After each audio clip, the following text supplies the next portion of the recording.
Right now, I am at the headquarters in McGee, Arkansas, inside of my mom's house.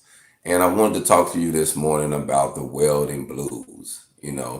I think we all go through something when we're out on welding jobs, or you get used to a specific job, or you might get bored at it and you want to do something else, or the job might be oppressing a little bit. You might have a supervisor or something you're doing that might be uncomfortable, but we all face welding blues, from shop welders to field welders. So I think a lot of times, a lot of the blues have to deal with a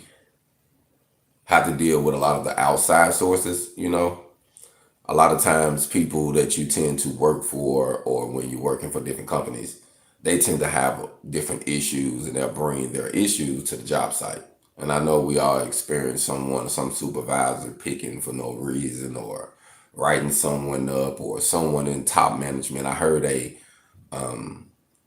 story the other day, which was a true story, of a guy who was just about to get his vacation, one day away, had one point from also getting fired, but he was, taking care of his business, and he got to that one point, and a situation happened, and he got fired, wasn't able to get his vacation, and he was there for over a year, and then he got hired back a little while later. So it's just crazy how the system, to keep from rewarding you, sometimes it will lay you off the welding blues. Sometimes it will have you train someone. Have you ever been in a situation where you trained someone for a position that you was actually qualified for the pay, for the raise? You didn't get it, but this person got it, that you actually had to train to do it. So the welding blues can go from different aspects of welding. Me being a field welder and a shop welder, I have experienced it from both sides. I have been to new jobs, new shop jobs, actually, in different cities. And some of the people that was there tend to get intimidated sometimes, thinking you're trying to take their position, thinking they're about to get replaced. So they tend to not want to teach you what's going on, because man, I'm teaching him so he can take my spot. Which it really might not like that. You might just be a seasonal person, what I mean? Do a lot of the contract work. When the company is real behind, they tend to hire up a lot of people to get the job done, to get caught up. So a lot of companies do this, from the East Coast to the West Coast. And a lot of times, I just want to say this, you can get some good money in. I say some ATM money, some 90-day, 30-day money in, to move on to something next. You know what I mean? Because sometimes they might just be behind from 30 days to 90 days. Sometimes it might be 6 months behind, and they paying good. They doing overtime the whole time. Like, you might get a project where y'all might be doing 50 hours, 60 hours a week, decent money, where it's enough for you to stick around and knock that project out. So the welding blues can come from different standpoints. Like I say, I've been traveling, and I have felt the welding blues from different areas. Sometimes, like I say, different standpoints. Sometimes it might just be from people just being intimidated, with a new welder coming. And then sometimes I've been on job sites where it just been me. They haven't been used to seeing a black welder around, and actually, around them. You know what I'm saying? Period. So they tend to act a little different. I have had the welding blues with just doing something that I really didn't want to do, but I had bills to pay. And we do things like that. Sometimes we get caught up. We'll do a job just for the bills. Like, man, I gotta take care of these bills. If it weren't for this, I wouldn't even be here. I didn't have that type of situation. So I just think, as we travel, as we learn welding, we're all gonna face some type of welding blues. Some type of welding blues. You know what I mean? I don't care what race you're from, you're gonna face some. And one thing I have noticed in the job workforce field, that some people will give people a hard time because they like them, and they'll give them a little hard time to kind of like critique them, to get them even better. And that's when the constructive criticism come in. This generation nowadays, family, it's like If you critique someone or just try to help sharpen them, man, they think you stepping on them or you looking down on them, or, and it's really not like that.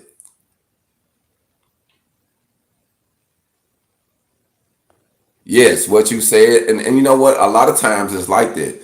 I had been on places where I remember this one job I was on in Phoenix, and this contract lasted me about. I networked with these people about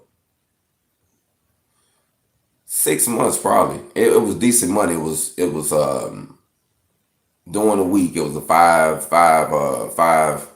5 day a week job, and it was actually you know 8 hours, 10 hours a day, depends on what we was doing. 6 hours, but it was cool though. It was cool money, wasn't stressful. But some of the guys that was in the shop that was building certain things that I was going out and installing, once they got behind and they wanted me to come and build something to catch them up. So I came in and I just built two dumpster gates, did them all by myself. And I was asking the guy for certain things, and some of them, was giving me, help. Oh yeah, this over here. Oh, that tool's here. This what this for. And then there was one dude that was seasoned. He was just sitting back, legs crossed. He'll do a little work, but he was watching me. You know. And then I get done. I was doing something, and he walked over and said, "Hey, you could have grabbed that right there. Could have made it easier." You know what I said? I said, you could have walked over and told me that before I did what I did, because I didn't know. You know what I mean? But you got people like that.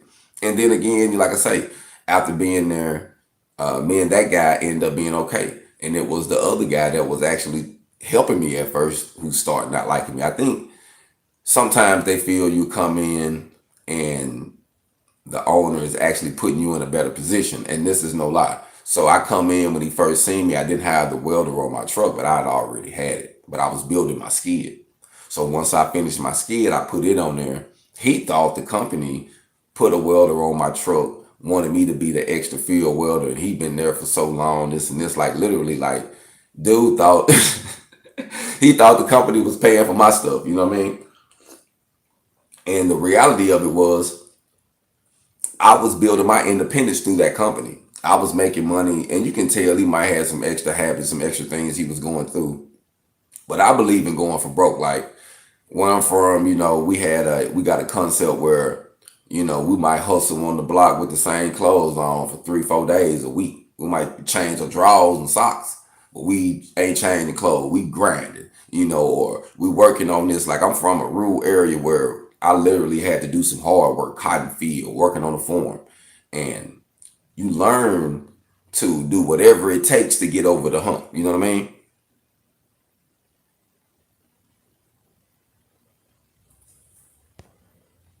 Hey, you know what? For real, you moving like you got a purpose. And you know what? They, I had met some like that too, where they really feel like, man, you ain't got to do this or you ain't got to do that. So I'm on a project now where it's really cool, family. Like, it's just a cool little project. I'm just passing through, helping catch up on some orders, and the pay is decent. So I'm like, okay, I can do this while I'm in this town right now, because it's a small area, family, and there's not a lot of money circulating. I just got here. I've been passing out some cards. I'm actually getting some brochures made, but I'm having to change up some things to actually make a living around here. But my goal is to get the school going, to get the HogOn University going, to start doing more teaching, more training, and then building my own products, scoping out the area, seeing what they really need, and then critiquing my own product and having my own product going and building. So that's my goal. But while I'm here right now, I'm doing renovations on the house. I'm still working on the house. Actually, I'm at a good standpoint in the inside. I actually got to get some doors, some more doors from the inside, and finish my cabinets in the cabinet top,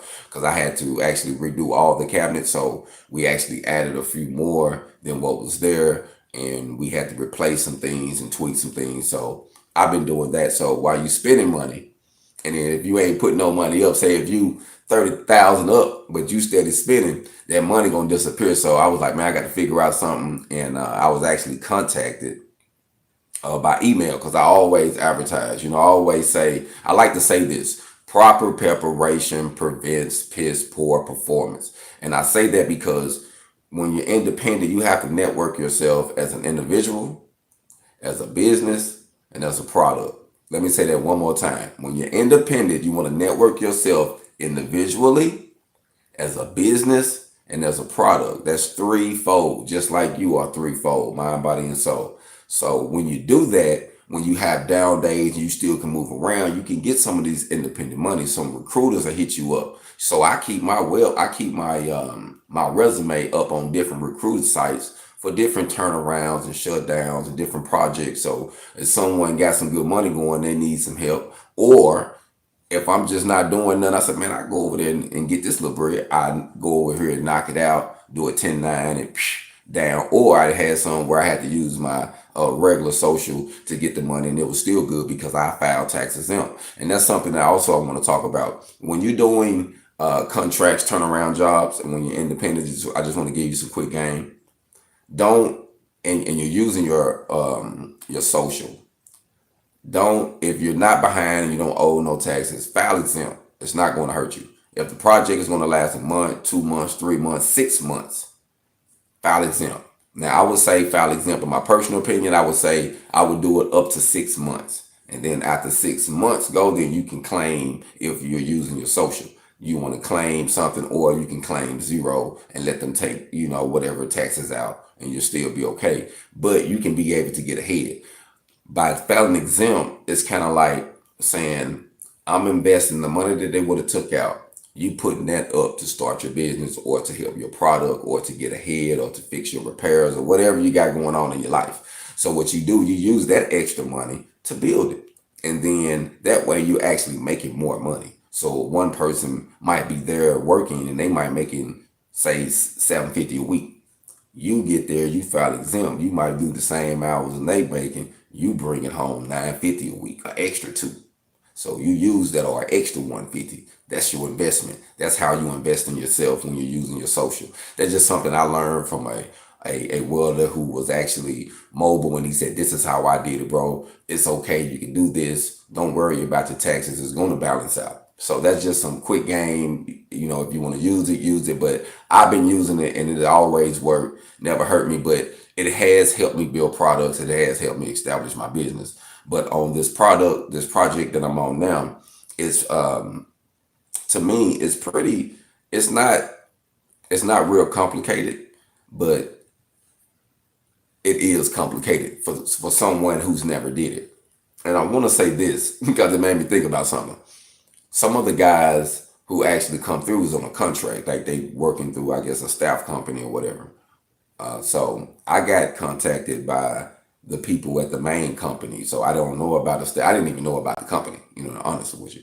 But I heard a few people talk about a company that was there that was welding, but I didn't know about the name or nothing like that. So the people contact me anyway. Needless to say, some other people that actually got in there, they couldn't weld. Somehow they mysteriously passed the welding test and said they could weld, but once they got on the floor, they couldn't weld. Now, they could weld, but they wasn't sufficient. Now, I just want to say this because sometimes you can be a seasoned welder or a welder that can't weld. And a company will have you take a welding test that's more critical than what you're actually doing. And then when you jump on the floor or whatever, you're doing something that's maybe a little simpler, or maybe you're like, man, why they didn't show us this in there? And then that way it could have prepared you for that. It is what it is. But some people actually get someone to cheat on a test and then have to stand up in front of the class and do a seminar or do a summary of what they did.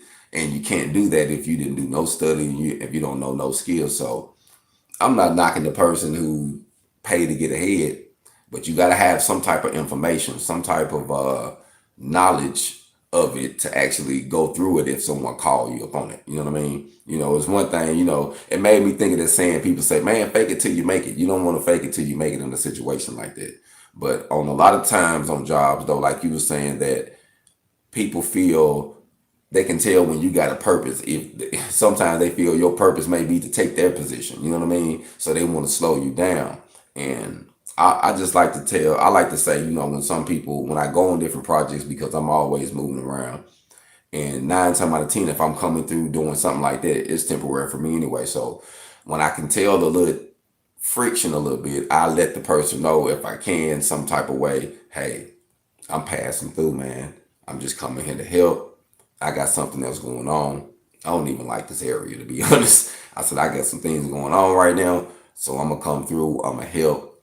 It is what it is. And most companies, a lot of the companies anyway, I have seen, if it ain't a mom and pop company, they don't really too much care about the employees. It's just numbers. It's about numbers. They'll lay you off and work someone else or get someone else or drop numbers. It's all about keeping the numbers up. So don't get caught up if you get replaced. And that's one thing about this company that a few people I heard, say about getting laid off from this, or they don't really care about the people, or this and this, or you could do this, or, and sometimes we tend to put ourselves in different situations too.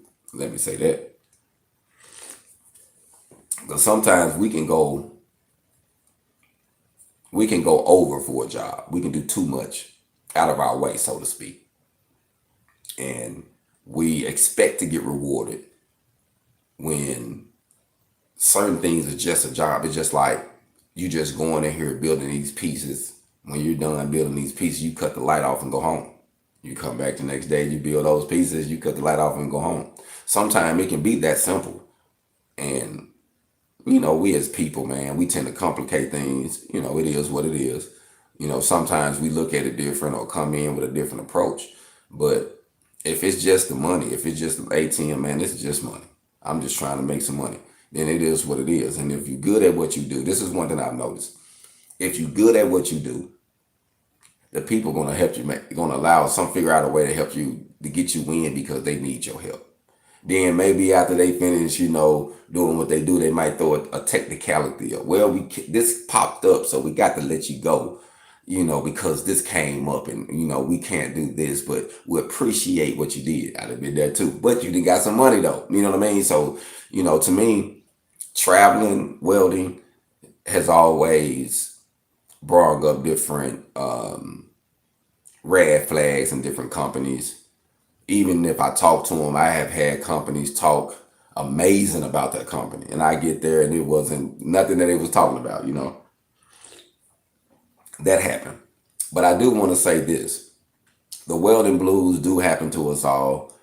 I don't feel like there is a color or race tied onto it. I think it's just, being on the job, unless you got some real favoritism by somebody there, sometimes anyone that goes to a new employment, new job, you're going to face some struggles, or it might be a job you've been on for a while. You had the blues. I will say this, never be afraid to move around and to relocate yourself.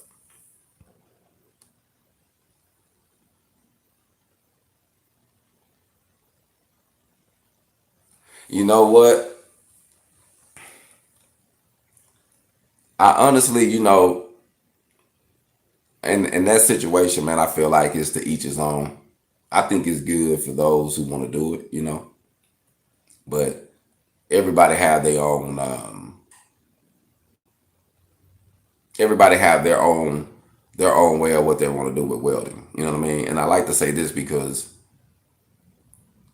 the good thing about welding is you have actually four processes: MIG welding, slash flux core welding, stick welding, TIG welding. And each process it got is good and bad. Everybody, have things that they'll tolerate and certain things they won't. So to me, I think that it's all based on the individual and on what you want to do as far as what type of welder, what type of direction you want to go. But me personally, I enjoy welding as a whole. Like I like to fabricate. I love to fabricate. I like to take something. I like to take an idea and turn it into reality. That's different than a welder. And I want to say that because I had a guy say something the other day. He was having a meeting and he was having me involved in the meeting to help do some shipping container conversions in Atlanta. So hopefully I might be going to Atlanta soon to do some container conversions. I'll keep y'all posted on that. Can't say a lot about it right now because it's still in the air, but it might go through. But he was speaking to me in the meeting, and he said something that really impressed me. he was talking to a guy that's an electrician because we need an electrician, and this other guy was like, "Well, I got a welder, and he can weld this," and he was like, "Okay." He said, "But I got one," and the guy was like, "Well, why do you need him if I got a welder?" He was like, "Well, my guy just isn't a welder. My guy can see something and can turn your vision into a reality. He's a fabricator. He's an engineer. He can figure out a way to make it work. He just ain't gonna put it together and weld it. A welder can just be the person that welds it after the person that fabricated it and the person who had engineered the project. So you got the engineer, the fabricator, then the welder. And the welder job is important, don't get me wrong. But he's not the engineer and the fabricator if that's all he does. So if you got a welder who can fabricate and engineer a product or troubleshoot a service, man, hey, you into the money. And that's something that I learned over time. And even the crazy thing about it, I got into fabrication right while I was in Votech. I was actually taking combination and welding in prison, and it was a 14-month program. And I finished the program real early, so the instructor, he was so fond of me, he taught me pipe welding. He taught me how to bevel pipe. He taught me how to do it in the fixed position, how to do it in the 6G position. He taught me how to look inside and make sure the root was good, how to clean it, all this good stuff. And then after I got that, he was like, "Now we're gonna do some fabrication." And we was just doing like trailers and making stands, but the trailers was cool because we'll make them from scratch. We'll put the axles on them, we'll do everything, you know what I mean? The tongue on them. So it was cool. And I learned something. I fell in love with something. I fell in love with seeing nothing, just pieces of stuff sitting over there, and then looking back later at a trailer driving them behind a truck. I thought that was awesome, me personally. You know what I mean? And it really connected to some things I have been doing all of my life. All of my life. Anyone that knows me, that can sit there and call me Lil Joe, so to speak. That's my nickname from growing up in my hometown. They know I've always been some type of fabricator, making go-karts, scooters, bikes, fixing something, making something up, using a little bit of nothing and making the best out of it, man, and having a blast. Like, I have shared some great memories with some guys I grew up with, off of me taking a little something and working on it and making it better and sharing it with, those who was around me. And once I learned welding, I realized how that tied into what I always did from a kid. Like, literally, my passion was to build things, make things. Like, I always enjoyed it. I always was into making and drawing. So it showed me how my purpose, or me being a welder, actually tied into my purpose on what I was always good at. And that's something, I think about now, being grown. Like, man, sometimes life can place you in a position, if you follow your purpose, if you follow your talent, that it can put you in a position where you can actually be doing what you enjoy doing. And then once you learn it, then you can figure out a way to do it for yourself. And that's where, that's why I'm always stressing independence, because to me, a job is a stepping stone. To me, a person should use a job to get them by, to, maintain. And if the job is good, you can keep it while you still have your business. I know many business owners who actually have jobs or part-time jobs that they actually enjoy. They like the money, but they enjoy doing whatever it is that they was doing. It takes their mind off the stress of what they're doing on that. So, everybody's different, and I know guys who actually got two jobs, one to pay off one vehicle and one to pay off the house. Good rising, good rising, good rising, family. Appreciate everybody for checking in. Like I say, this morning, I just want to talk about some welding blues, man. We all have it. We all have it. And like I say, being here has been a blues situation, being in my hometown, because things hasn't been the way I, would expected it, so to speak. I thought things have been a little better, but I'm maintaining, though. I can't say I'm not maintaining, family, but I have been trying to do more, but you can only do so much. You can't force nobody's hand. You can't make anyone change. You can offer a person an opportunity, and that's it. And one thing I have noticed about my people is we are quick to spend money on image, on what we driving in, on what we're wearing, you know what I mean? That's off the top. Then some of us that's a little bit more inclined to start spending money on the house, a nice home and stuff like that. Good rising, good rising. You know what? I'm not saying that it's not because it's good. I think you should most definitely. I do invest. So I think I'm not like a person that would say, "Oh, it's crypto, crypto," but I do feel like it's coming to that. I'm not gonna lie to you. So I feel like if you're not investing, then it's a new wave. Things change. So if you can get in on it now, or if you had already been investing in it, man, that's a good thing. Like I don't knock that at all, family. You know what I mean? That's one thing. That's why I post different things because I learn more about investing. Coming from a rural area, coming from the black community, we don't know a lot about money principles. We don't know a lot about financial literacy. We don't know a lot about investing, about stocks. You know, all we know is new clothes, a nice car, nice house, decent job. You know what I mean? Like we don't know a lot about how to put this money to do this. We know some hustling things. We know how to flip something. We can take $1 and turn it into 1,000. You know what I mean? But we don't know nothing about the true system of economics. You know what I mean? So as I learn as a man individually, I like to share the different information because it hits me like a pound of rocks. I'm learning something. Like I say, the more I heard a guy say this one time, the more you learn, the more you realize you don't know anything at all. And that's just real. You know what I mean? But being around here has been a blues situation for me. I must say, I must be honest with you because, it hasn't been going like I expected. And a few people that I was expecting to network with, I wasn't able to network with. And that, made the situation a little sour too. But I will say this, I got a few more opportunities coming up. I'm actually working on a idea or a concept opportunity project, so to speak, with a gentleman from here. And we're thinking about trying to do some comedy shows, some comedy, some entertainment coming in and out. Around here don't have nothing like that. Something for everybody, the older people to come out, get a good laugh, you know. And I think that, is good. I always feel laughter is healing. I enjoy comedy, so I always like to wrap it in what I do because it's just a part of me. I even got a hashtag called Welding and Comedy. You know what I'm saying? Because I'm always doing little skits, just messing off. But I enjoy the laugh. I enjoy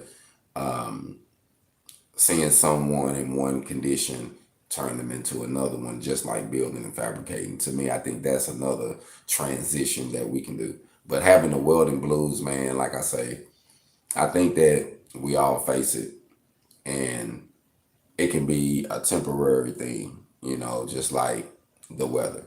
It can be sunny one day, it can be rain the next.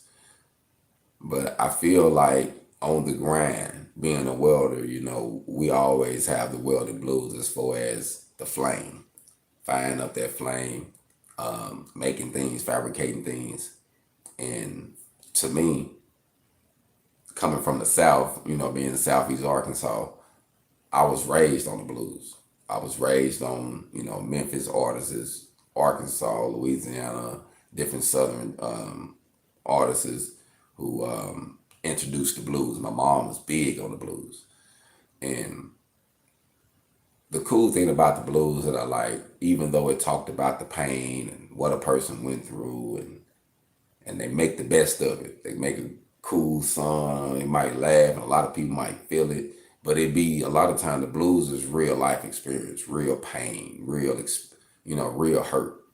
And when you're well and when you're independent or not, you're gonna get every now and then you're gonna get a spark or a flame or a little BB, a pop off and get on you. You know what I mean? It's part of it, and I think that's just part of the journey that we take being welders. It's the journey is always a new experience. Like every time you do it, you can be doing something I have seen and heard of welders who have been hurt and in accidents, who have been doing things for 20 and 30 years. And the last day they get ready to retire or they finna get ready to do something, they do something that they know they shouldn't have did that actually took their life. So, you know, we have to not be complacent about certain things. I want to say that. We have to be cautious and safe. I want to say that because welding can be dangerous. Welding can be dangerous, and it also can be fun and easy. So on this project that I'm working on now, it's a product over talent situation. And I like to say product over talent because that's what it's really all about. Even when you're investing in stock, is products over talent. You're investing in products. Someone made them out of talent, but the products was multiplied. You know what I mean? You have talent to sell the products, but you have to remember that the product is where your longevity is going to be. It's where the business is, where your future is. And a product, some type of product that you own, that you control. And that's one thing that I always keep in my mind, even when things get blurry and I'm trying to find my way. I have to remember that it's product over talent. It's product over talent because anything can happen, family, anything. But it's going to take you to stay consistent on what you want. And I wanted to say this, that a lot of times we'll face blues because we'll have high expectations. And I just want to talk about that for a second. High expectations. Sometimes I heard a guy say one time, don't have expectations at all. And I know it sounds weird because you're like, man, how can I not have one? But by having one on a situation or on an individual, it's allowing yourself to create a situation for you to be irritated, to be mad, or to be let down. But if you don't expect a person to treat you fairly, you just expect that you treat them fairly, that you do what you do.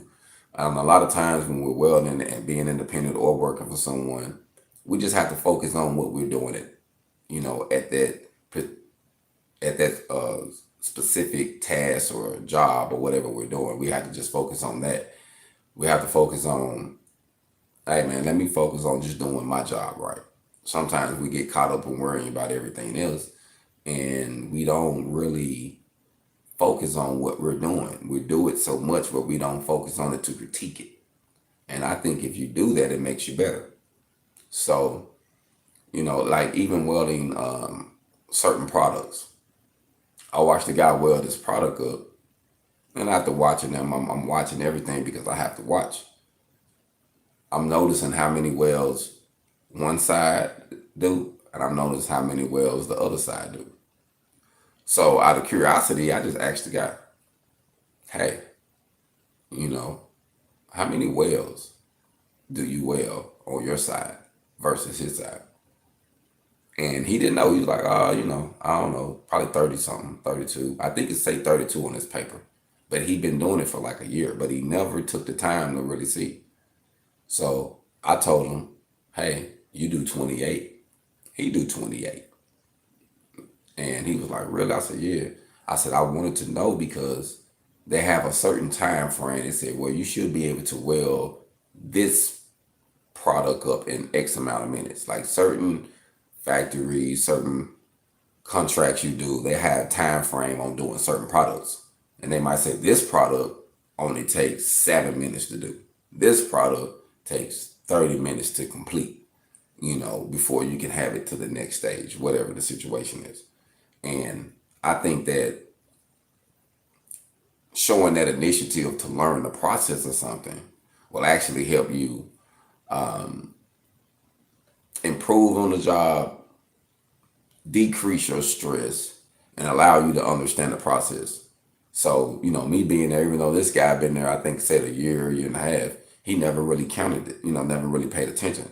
His well, he do the wells, and he said every now and then, they get on to him for missing a well or two. Because it happens. When you on the assembly line, you're doing something every day.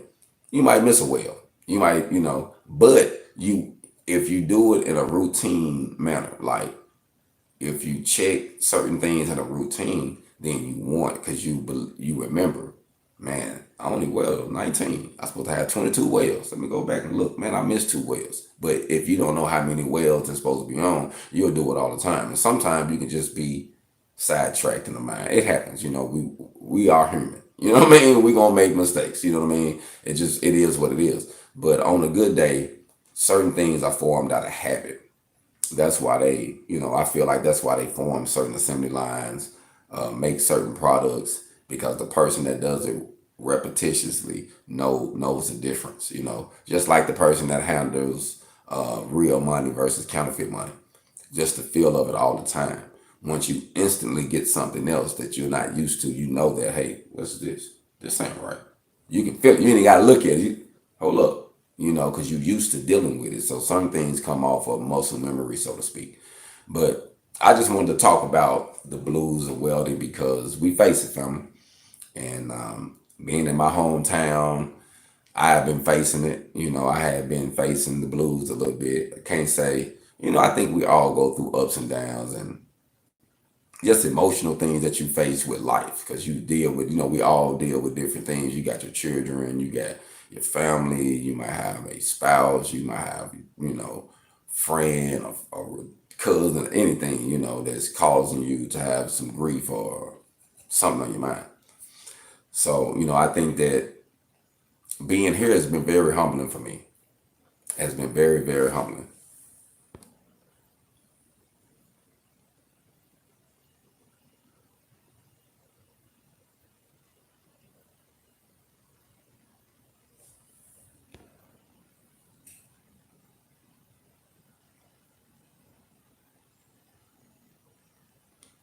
You know what? Down here in the South, man, to be honest with you, the agriculture is big. If you're talking about agriculture, it's very big.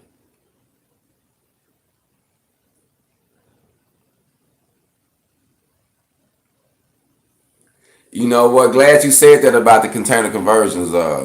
I have found a couple decent prices on the containers, but the people that really wanted to get it, once they, I don't know. Some people have unrealistic numbers. I don't know if they think they can have a complete home for $10,000 that is brand new. I don't know where they get that idea from, but sometimes it be people that had thought something or just, oh, I want to do this, and then when it's time to actually push the button and make the move, I don't hear from them. But I do plan on doing one down here myself.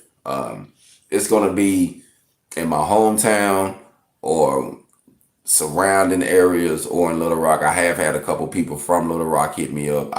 My goal is to do some Airbnbs. I'm gonna be honest with you. I want to do a few Airbnbs in my hometown for when people come down for different events. And then I'll also be teaching welding when I'm down. But my goal is not to be here all the time.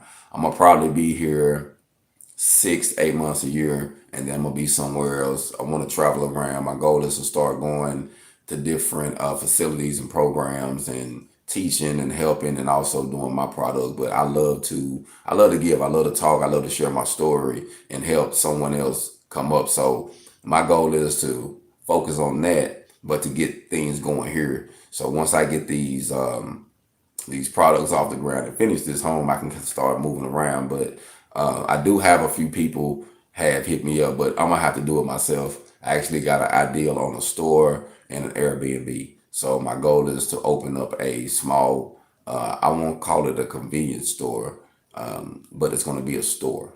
So I'm trying to figure out what direction I'm going with it, but it will be made out of a shipping container.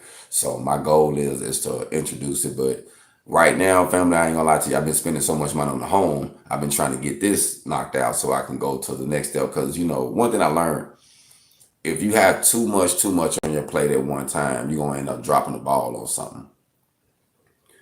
And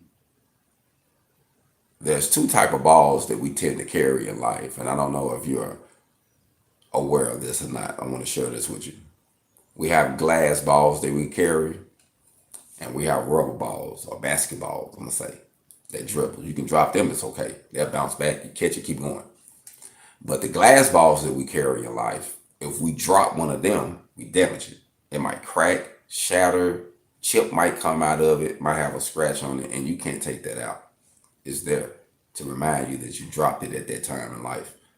And to me, that glass ball is the important things: your family, your relationship with God, your your kids, it can be your spirituality, your health. It's certain things that you have to honor, and you honor those things, and you don't want to be chasing up something that's a basketball and you drop your glass ball. So there's a balance in life we have to understand, and I think that's where the blues come in at, because when you fully don't understand that, it's going to add blues to your life. Like, it's going to add some torment or some ill thinking at times. So we have to realize that we can't jeopardize the glass ball. You know, your relationship with God, your family, your health. We're going to say those three. You can't. It's important. Family, friends, that's all in the circle. Your true family and friends. Those are important. You drop one of those, it might never be the same. As a man, we tend to drop it. By the time I learned it, I dropped a couple balls a few times. But now I know the difference. So now the little scratches or cracks I get on them, I protect those a lot closer because I know they damaged. And I don't want to drop them again, to be realistic, just to be a man. Because we do things and we learn things as we make mistakes and lessons. And that's why I made a statement the other day that said, how can the worst thing I ever did be connected to the best thing I ever did? And in life, we grow up and we see the truth of that. You know what I mean? And it's like one of those things where you just have to face life for what it is and be humble and say, you know what? I made this bed, I got to lay in it. That's what my mom used to say. Rest in love. She used to always say, son, if you make that bed, you're going to have to lay in it now. I can't help you with this situation. I'm telling you what not to do. If you do it, you're on your own. I had to do 10 years, family, making some wrong decisions. You know what I mean? So when I went to prison from the age of 16 to 26, it was from misguidance. It was from not listening. It was from trying to blend in and be down. It was from just being hungry. Didn't know no other way but to do what I was doing too. So there's a lot of things that involved in that, but I see my fault. And I think that that's the big thing with us growing, us getting over the hump, building businesses, having better lives, is to recognize our own faults, recognize our own blues. When we created the blues, like, man, you know what? I did that. I'm gonna have to set this one out. You know what I mean? So I think that as we grow and become man, we realize things like that. So, like I say, being in my hometown, my goal is to really get a few things going, but I got to go a different route. Sometimes you have to camouflage your business. And being here, it seems like I'm going to get more support when they don't know it's mine. And I know you might say, what? It is what it is. But I had noticed that. So, when I do this, people going to eventually know or know, but I'm going to make it look like it's not mine. You know what I mean? I'm not going to even promote it like it's mine. You know what I mean? But it's going to be promoted. But my goal is sometimes you have to disguise your business to have a prosperous business in your hometown. You know how even the old proverb say a prophet is not accepted in his own town. You know what I mean? In his own home. It says that, it's written. You know what I mean? So sometimes you can have a good vision, but being where you're from won't allow you to do it. So you have to move around. So, like I say, my goal isn't to remain here, but I am going to keep my mom's house up. I will be staying here. I will be coming back and forth. My goal is, if things go right with my son, we'll be in here. We'll be enjoying some of his childhood here until he's grown. And I'm going to move around, fam. I like to travel. I like the West, too. I like to be in places where I feel at peace. And if you're not at peace at somewhere, don't be afraid to move around. When I moved to Phoenix, was one of the scariest, best things I ever did, because I moved out there, family. I didn't know a soul. You know how some people like, oh, I got a cousin, I got somebody I can call, I can hang out. Nope. I got what I needed, got some money, had an ideal and a vision, had my road dog with me, my wife with me, and we went and did it, man. You know, we made some things happen, man. We surprised one another with what we did, and how the things that we did is actually still feeding us now for what we created out there. And to me, I think that's just the process of things, but we have to learn the process. But I will be having something going soon. The container prices, just wanted to say, they are getting outrageous. So if you are planning, someone is planning on looking into one, check out some of these prices, man. I remember, this is no lie, about 2 months ago, 3 months ago, I priced one because I thought someone was wanting to go and grab one. I found a 40-footer for 3,500, 3,700, 3,750, I believe, with delivery. I called back maybe a few weeks ago to check on the prices. It went up from 3,750 to almost 5,000 for that same used container. You know, it wasn't new, it was used. You know what I mean? You know, pretty banged up. So everything is going up, family. So I just wanted to come through today and just talk about the blues. You know, we got to stay focused. We got to stay encouraged. We have to work on our mental health, stay focused. You know, don't let things get to us where we're dropping our glass balls. You know what I mean? But as welders, we're going to face something. We're going to go through something. We're going to see that blue flame, man. You know what I mean? It is what it is. But I enjoy it. I really, honestly, I think it's therapy. Going in, doing something with no headache and then leaving. You know, certain things are fun to do, especially when there's no stress. I'm like, man, I can just come in, build this, make so many, and go home with some money. Oh yeah, sign me up. No stress, and I know what I'm doing. Okay, I know, because see, another thing is some people do something that doesn't look proper, but then want them to be rewarded. You can't. You have to learn the process of something, doing something the right way, to reap the benefits, to reap the true reward of it. So if you're building anything, if you're working on your career, you're going to go through some struggles. There's going to be some hard times. Actually, there's going to be some times you think you might not make it. But those are the times, or the moments, that build the most character in you, you know, that has made me stronger and more independent and more focused. Was going through those rough times that I thought wasn't going, I wasn't going to make it. But I'm thankful. So I just wanted to say this morning, this rising, that we have to use those struggles, those blues moments, to build us, and figure out what we want, what direction we want, and like I say, I like to say, proper preparation prevents piss poor performance. So if you prepare yourself properly, you would not perform poorly. So that's just what it is, you know what I mean? So if you're learning something, put your heart into it, get it down, so that way you can be able to move around and do your thing. But in 2022, I just want to say this: welding is where it's at. So if you're thinking about welding, hey, you need to tap into it in your local areas, wherever you at. They building, fabricating, doing reconstruction, infrastructure. I mean, they doing a lot of different things that involves welding. So I think that that's something that you probably want to take advantage of, especially if you like to see the blue flame. So just wanted to come through today, briefly talk to you about the Welding Blues. Had a moment, want to do a little venting and just talk to the community. It's been a minute, but before I leave, I want to check and make sure I got any more comments.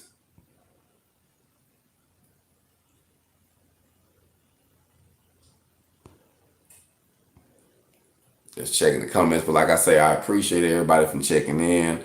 Want to say, keep liking and sharing. Share the channel. Hit that like button. Give us some. Give me some notoriety. Keep us up there so people can be aware of the channel. So I do appreciate it.